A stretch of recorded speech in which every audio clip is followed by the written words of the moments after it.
Isang maulang umaga sa ating lahat, mga kapatid ko kay Kristo, mula sa The Solid Rock Morning Devotion. Isang kagalakan na muli tayo ay makapagbulay-bulay sa salita ng Panginoon sa umaga nito.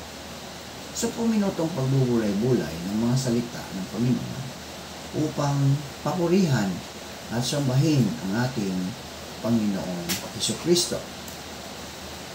Ang ating pong pagbubulay-bulayan sa magandang umaga ng Martes ay matatagpuan sa Mateo Kapitulo 20, talatang 1 hanggang 16.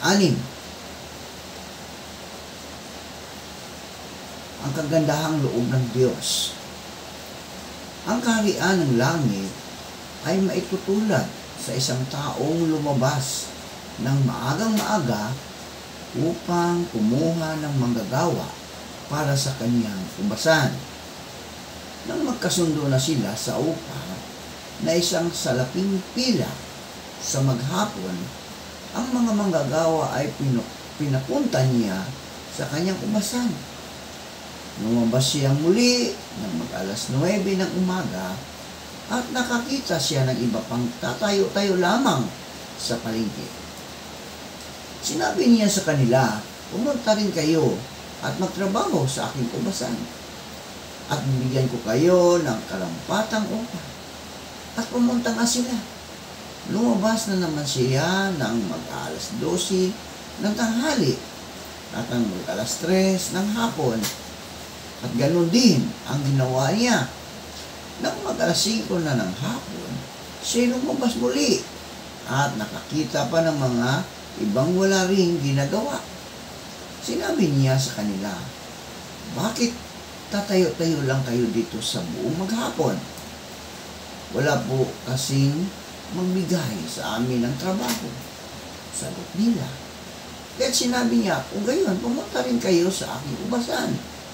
Nang gumagabi na, sinabi ng may-ari ng ubasan sa kanyang katiwala, "Tawagin mo ang mga manggagawa at bayaran mo sila magmula sa huli hanggang sa unang nagtrabaho."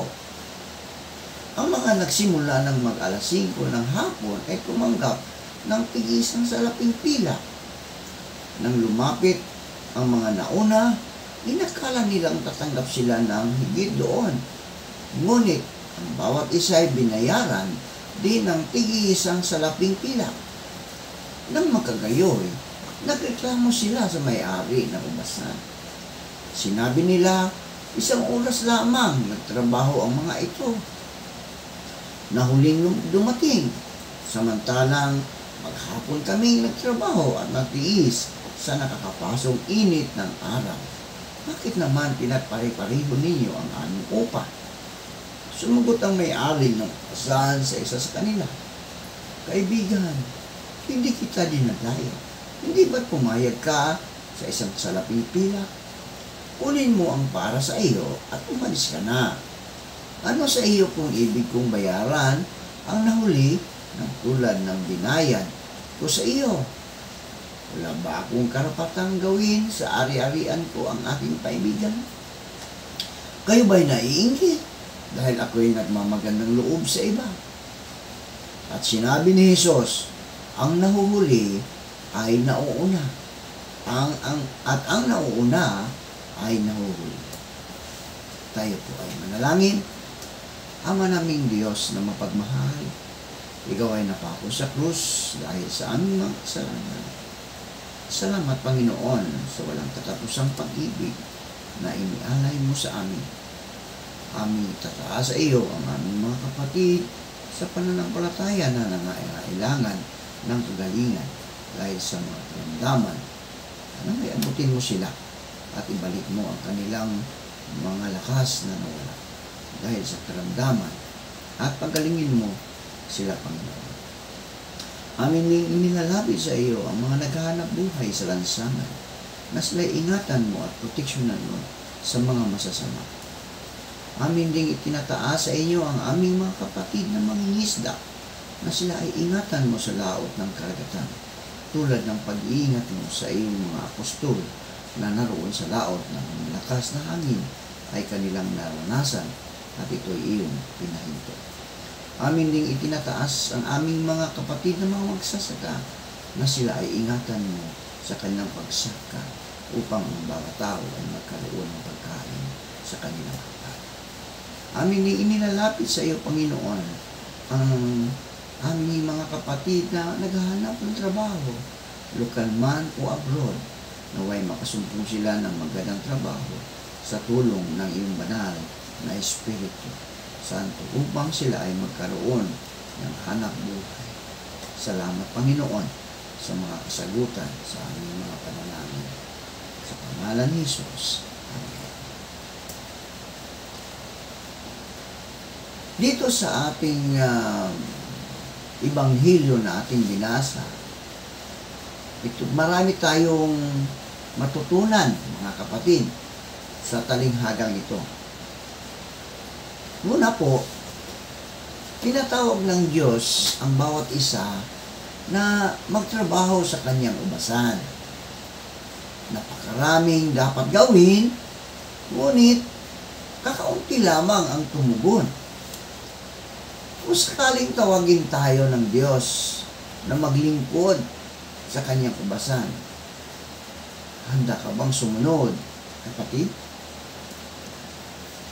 Pangalawa, ayaw ng Diyos na ang mga tao ay walang ginagawa. Gusto niyang pahalagahan natin ang ating mga tungkulin sa ubasan. Hindi sapat ang pag-awit ng mga awiting makalangit. Bagkus, kinakailangan din ang ating gawa sa ating pagpapahayag ng mensahe sa iba. Hindi tayo ginagantimpalahan ng Diyos ayon sa tagal o iksi ng paglilingkod natin sa Kanya. Sa madaling salita, hindi sa kung gaano katagal tayo maglingkod sa ating kapwa, kundi kung gaano tayo naging tapat sa ating pagsunod sa Kanya. At ang pang-apat, karamihan sa atin ay nagmumukmok dahil lagi nating ikinukumpara ang ating sarili sa iba. Imbis na ang puso natin ay magalak dahil sa mga pagpapalang na tatanggap natin sa Diyos. Ang inggit, kapatid, ang inggit ang nangingibabaw sa atin na siyang naging dahilan ng ating pagkakasala sa iba. Ipinaalaala sa atin ng talinghagang ito na bagamat walang utang ang Diyos sa atin, sagana at pantay-pantay ang Kanyang inihahandog sa lahat ng naglilingkod at sumusunod sa Kanya. Paminsan-minsan ay natutukso tayong isipin na ang ating mga kilos ay karapat-dapat sa higit na gantimpala, higit pa sa magsaganang awa ng Diyos kaysa mga kilos ng iba.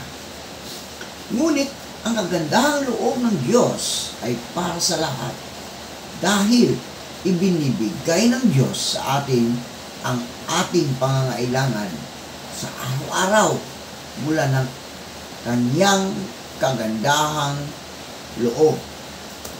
Manalangin tayo. Maraming salamat sa panibagong araw at buhay na ibinigay mo sa amin. Maraming salamat, Panginoon, na ang iyong paaralan ay nagsiselebrate ng kanyang kaarawan. Foundation Week, Panginoon, ang Philippine Christian University sa pamumuno ng aming presidente na si Dr. Dawan. Pangunahan mo po ang aming mga leader ng aming ng iyong paaralan upang mapalago at maging mapagpala ang paaralan mong ito sa iba, Panginoon. Tulungan mo po ang mga Vice President ng aming paaralan at ingatan mo sila. Bigyan mo sila ng kalakasan Bigyan mo sila ng wisdom, Panginoon, upang patuloy na mapalago ang iyong paaralan sa mundong aming ginagalawan, upang ang iyong mga salita, Panginoon, ay makarinig sila at matanggap nila na ikaw ang aming Diyos na aming tagapagligtas. Inialay po namin sa inyo ang buong araw na ito at ang aming pamilya. Gabayan at patnubayan niyo po kami sa araw-araw at ilayo sa anumang kapahamakan. Sa pangalan ni Jesus na aming tagapagligtas. Amen at amen.